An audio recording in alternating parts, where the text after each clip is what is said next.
다니엘서 9장 24절에서 27절까지 말씀입니다. 구약 성경으로는 1250쪽의 말씀, 구약 성경 1250쪽, 다니엘서 9장 24절에서 27절까지 말씀입니다. 제가 24절에서 27절까지 말씀 봉독해 올립니다. 내 백성과 내 거룩한 성을 위하여 이른 이래를 기한으로 정하였나니 허물이 그치며 죄가 끝나며 죄악이 용서되며 영원한 의가 드러나며 환상과 예언이 응하며 또 지극히 거룩한 이가 기름 부음을 받으리라. 그러므로 너는 깨달아 알지니라. 예루살렘을 중건하라는 영이 날 때부터 기름 부음을 받은 자 곧 왕이 일어나기까지 7 이래와 62 이래가 지나갈 것이요, 그 곤란한 동안에 성이 중건되어 광장과 거리가 세워질 것이며 62 이래 후에 기름 부음을 받은 자가 끊어져 없어질 것이며 장차 한 왕의 백성이 와서 그 성읍과 성소를 무너뜨리려니와 그의 마지막은 홍수에 휩쓸림 같을 것이며 또 끝까지 전쟁이 있으리니 황폐할 것이 작정되었느니라. 그가 장차 많은 사람들과 더불어 한 이래 동안에 언약을 굳게 맺고 그가 그 이래의 절반의 제사와 예물을 금지할 것이며 또 포악하여 가증한 것이 날개를 의지하여 설 것이며 또 이미 정한 종말까지 진노가 황폐하게 하는 자에게 쏟아지리라 하였느니라 하니라. 아멘.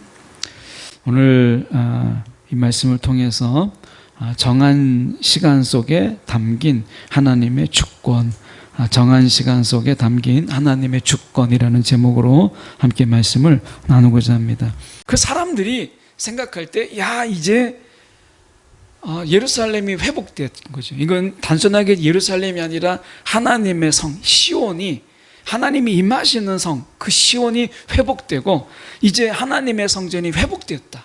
그러면 어떻게 되는 거죠? 하나님이 이것을 재건하심을 통해서 이제 다윗의 왕국이 다시 재건되고, 그래서 이스라엘의 부흥기가 다시 올 거라고 생각을 했어요. 그런데 아무런 변화가 없었어요. 성전은 다시 재건하고, 그리고 이스라엘 예루살렘도 다시 재건했는데 아무 일이 벌어지지 않아요. 오히려 그들의 삶은 더 어려워져요. 그게 로마예요. 결국에는 우리가 바벨론을 넘어가서 이제 메다파사, 페르시아죠. 메다파사를 지나서 이제 다시 그들이 로마의 지배 아래 들어가요. 이럴 거면 뭐하러 성전을 재건하고, 이럴 거면 뭐하러 예루살렘을 재건하라고 하셨나. 어려움은 계속되거든요. 이런 속에서 그들이 정말 시리에 빠져요. 우리가 그렇지 않겠어요? 야, 이것만 하면, 우리가 신앙 안에서 그럴 때가 있어요. 내가 정말 이때만 잘 참으면 이제 그 다음부터는 하나님의 복이다. 우리가 그럴 때가 있잖아요. 근데 우리가 어때요? 기도하고 하나님께 우리가 매달렸을 때 그 이번에 위기만 잘 넘기면 될 것 같은데 또 다른 위기가 오고 또 다른 어려움이 오잖아요. 신앙이 그렇지 않습니까? 신앙이라고 하는 것이 우리 속에 어려움이 있어요.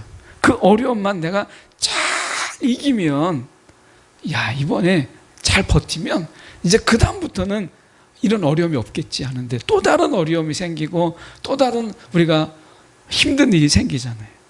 그럼 몰라요.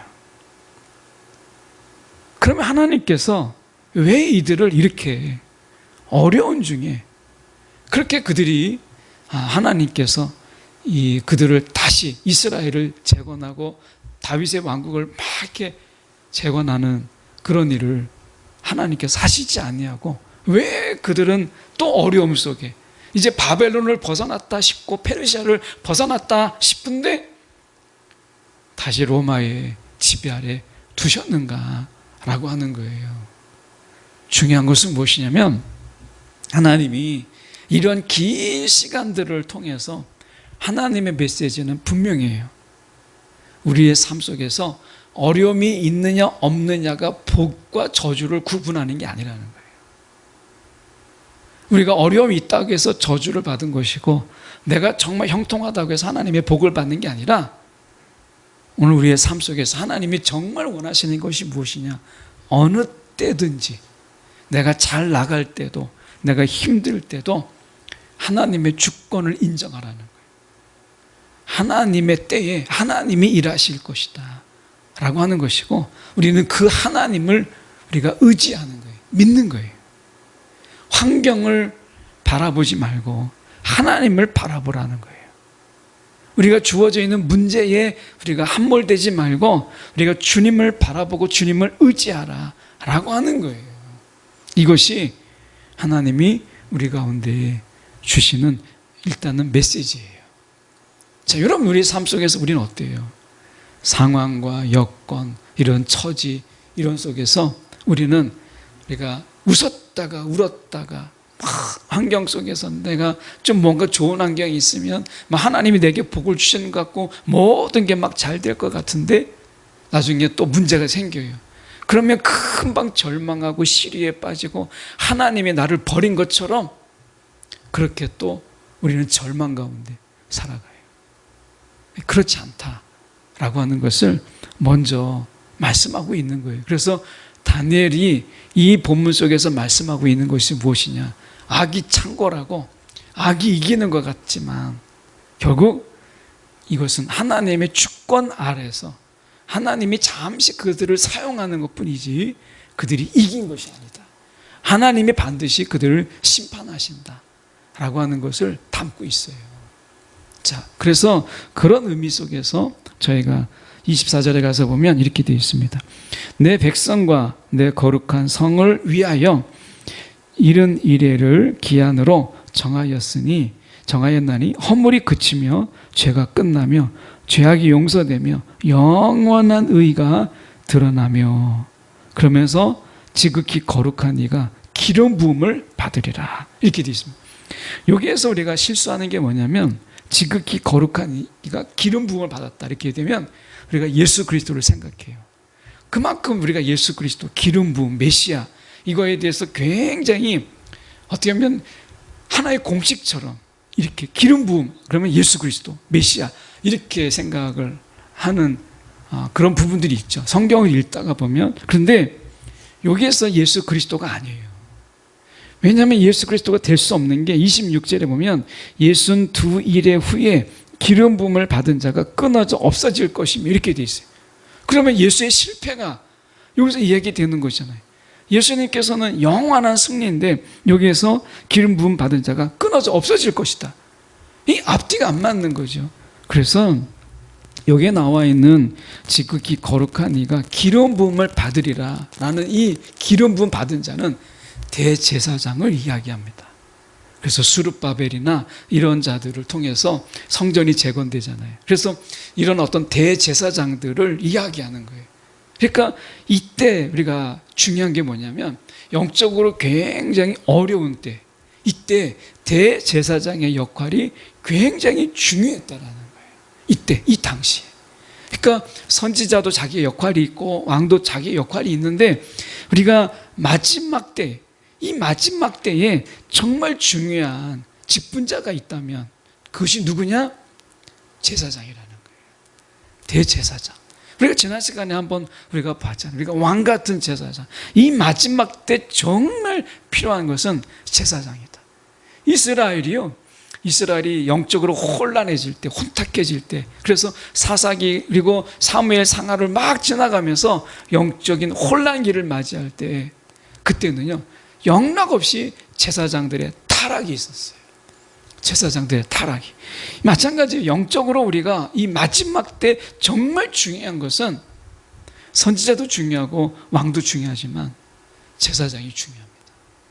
제사장. 이 지금 그들에게 지금 말씀하고 있는 게 바로 그거예요. 그래서 보면 우리가 허물이 그치며 24절에 허물이 그치며 죄가 끝나며 죄악이 용서되며 영원한 의가 드러나며 환상과 예언이 응하며, 이 마지막 순간에 하나님께서 우리 가운데 이렇게 우리가 죄를 용서하시고 환상과 예언이 우리 가운데 임하는 거예요. 그 성령의 역사가 우리 가운데 있어서 이 마지막 때 믿음을 놓지 않도록, 환상과 예언이 우리 가운데 왜 주겠어요? 우리가 반모섬에 우리가 요한계시록의 그 계시록의 의미가 무엇이겠어요? 그게 왜 그 초대교회 때 그 사도 요한을 통해서 이 요한계시록을 왜 그들 가운데 주셨겠어요? 요한계시록에 쓴 그 분명한 목적은 무엇이냐면, 환난과 핍박이 있지만 마지막에 승리자는 우리다. 예수 안에 있는 우리다. 너희가 이것을 견디고 이것을 너희가 참고 이것을 이겨내라. 이것을 위로하기 위해서 요한계시록을 쓴 거예요. 하나님이 주신 거예요. 그러니까 요한계시록은 정말 박해 시대에 살아가는 자들에게 위로의 말씀이에요. 요한계시록은 그 너도 모르고 나도 모르는 이런 계시의 말씀을 통해서 복잡하게 무슨 뜻인지도 모르는 이런 어떤 환상이나 이런 것을 보내신 게 아니라, 요한계시록의 말씀을 통해서 그 첫 번째 1차 독자들은 그 말씀을 읽으면서 지금은 지는 것 같은데 반드시 이길 것이며, 지금은 절망할 것 같은데 나중에 반드시 우리가 일어난다. 이러한 그들이 위로를 받는 게 요한계시록이에요. 위로의 말씀인 거예요. 그래서 우리가 지금 이 다니엘서도 마찬가지예요. 환상과 예언을 왜 줘요? 그냥 신비로운 신비로운 현상만을 우리 가운데 이야기하는 게 아니라 믿음을 놓지 말라는 거예요. 환상을 통해서도 예언을 통해서도 우리가 믿음을 놓지 않도록 하시는 하나님의 방법이죠. 이건 하나님의 우리가 아주 극약적인 처방이에요. 환상, 예언, 이런 것을 통해서 너희가 하나님의 위로를 이것을 통해서 베푸시고, 그리고 이것을 통해서 우리가 이 마지막 때를 견뎌내고 이겨내라는 거예요. 이겨내라. 그 다니엘이 던지는 메시지가 뭐겠어요? 야, 이제 성전도 재건되었고, 그리고 예루살렘 성도 다 재건되었으니까 이제 좋은 날만 남았다. 그런데 아무런 변화가 없었어요. 그들의 기대가 점점 사라져갔어요. 1세대가 지나가고 그 다음 세대가 지나가고 또 다음 세대가 지나가도요, 아무 일이 없었어요. 우리가 자그마치 400년 동안이나, 말라기와 마태복음 사이에 400년 공백기 동안에 아무 일도 없었어요. 하나님의 침묵의 시간들이었어요. 생각해 보세요. 얼마나 지치겠어요. 희망을 가지고, 정말 소망을 가지고, 그리고 버텼던, 어쩌면 70년에 나중에 이제 돌아오는 날만 기다렸던 그들이 얼마나 허무하겠어요. 이게 우리의 삶에도 그렇지 않아요? 우리의 삶 속에서 막 희망을 가지고 열심히 주님을 바라보면 하면, 야, 정말 하나님이 큰 열매를 주시고 우리 가운데 하나님께서 30배, 60배, 100배의 열매를 주신 하나님께서 야, 귀한 열매를 주시겠지, 이런 생각 많이 하잖아요. 그런데 어때요? 실제로 우리의 삶의 부분이 정말 그렇게 되던가요? 아닙니다. 고난은 끝나지 않고요, 우리가 더 어려움이 있게 우리가 더 어려움도 있고 우리 가운데 더 견뎌야 될 일들이 더 많아지고, 이런 것을 보게 돼요. 저와 여러분의 삶도 그렇잖아요. 그런데 중요한 것은 뭐냐? 하나님이 견디라, 버티라 라고 말씀하시는 거예요. 그러면 이것도 순종입니다. 내가 버티는 거예요. 내가 견디는 거예요. 그냥 하나님을 바라보며 기다리는 거예요. 이게요, 최고의 순종이에요. 그 당시에 우리가 마음이 급하니까 어떻게 해야 돼요? 마음이 급하니까 하나님의 기다리라 하는데 기다리지 못하는 거예요. 참지 못하는 거죠. 그게 불순종이에요? 하나님이 기다리라 하면 기다리는 게 순종이고요, 하나님의 침묵 속에서 하나님의 때를 바라보는 것, 하나님이 주권자시니까 그 가운데서 우리가 내가 견뎌내는 것, 이게 하나님 앞에 순종이고 이게 하나님의 일인 거예요. 지금 그것을 이야기하고 있는 거예요. 25절에 보면 이렇게 말씀합니다. 너는 깨달아 알지니라 예루살렘을 중건하라는 영이 날 때부터 기름 부음을 받은 자 곧 왕이 일어나기까지 7이레와 62이레가 지나갈 것이요 그 곤란한 동안에 성이 중건되어 광장과 거리가 세워질 것이며 이렇게 말씀해요. 그러니까 예루살렘이 재건되고 막 이렇게 회복되는 이런 속에서 이제 말씀하시는 거죠. 그런데 어땠어요? 정말 그들이 바라던 그런 엄청난 일들이 벌어졌나요? 아닙니다. 오히려 26절에 이렇게 말씀하세요. 기름 부음 받은 자가 끊어질 것이요. 이제 대제사장들이 끊어져 버려요. 예, 끊어져 버립니다. 그래서 실제로 예수님 당시에 대제사장 어떻게 했어요? 예수를 팔고 예수를 죽였어요. 그 대제사장은 어떻게 해요? 이 로마에 마치 고용된 자처럼 하나님께 고용된 자가 아니라 대제사장인데 로마에 고용된 자처럼 예수를요 자기의 기득권, 자기의 이득에 부합되지 않는다고 예수를 어떻게 했어요? 죽였어요. 대제사장의 그 역할이 우리가 예수님 당시에 끊어진 거죠. 그 역할이 이미 끊어진 거예요. 그러니까 여기서 보면 장차 한 왕의 백성이 와서 그 성읍과 성소를 무너뜨리려니와 이렇게 되어 있습니다. 황폐할 것이 작정되었느니라. 기껏해서 세웠는데 황폐함이 그들 가운데 있다라고 이야기하잖아요. 결국 스룹바벨의 성전은 무너져요. 스룹바벨 성전도 무너지고 그리고 우리가 어떻게 보면 그들이 헤롯이 세웠던 그 성전도 결국에는 다 무너지는 거죠. 이것을 누구를 이야기하는 거냐라고 얘기했을 때 학자들이 이야기할 때 우리가 27절까지 보시면 이렇게 되어 있습니다. 배반이 있는데요. 그가 장차 많은 사람들과 더불어 한 이레 동안의 언약을 굳게 맺고 그가 이레의 절반의 제사와 예물을 이제 약속한 7년 이레 동안의 언약이 있었는데 이 언약을 파기합니다. 이제 그가 이 언약을 파괴해 한 왕이 이걸 파괴하고 어떻게 했냐면 이레 동안에 이 예배적인 영적인 박해가 일어나기 시작해요. 그래서 어떻게 되면 제사와 예물을 금지해요. 예배를 드리지 못하게 하고 하나님께 예물을 드리지 못하도록 엄청난 박해가 있게 돼요. 이 박해가 누구를 말하는 것일까? 라고 얘기했을 때 주전 167년에 성전 파괴가 성전 더럽힘의 사건이 있었는데 이 인물이 누구냐면 안티오코스 4세 에피파네스라고 하는 인물입니다. 이 안티오코스 4세 에피파네스는 얼마나 포악한지 하나님의 성전을 더럽힘에 있어서도요 전혀 주저함이 없었어요. 정말 잔인한 왕이었어요. 그래서 이 안티오코스 4세 에피파네스는 얼마나 잔인했는지 박해 수준이 타의 추종을 불허할 정도로 엄청난 박해가 있었어요. 생각해 보세요. 우리 저와 여러분 이스라엘 백성들이라고 생각해 보세요. 잘못한 것 시간 70년이 지나서 오매불망으로 돌아옴의 시간을 기다렸던 그들에게 기다렸는데 성전도 파괴되고 성전도 더럽혀지게 되고 온갖 박해 이런 것들이 일어나는 거예요. 여러분이 어떻게 했어요? 그 신앙 지킬 수 있겠어요? 여러분 그 하나님을 바라보는 마음이 여러분 어떻게 하겠어요? 저는 어떻게 보면 우리가 말라기 이후에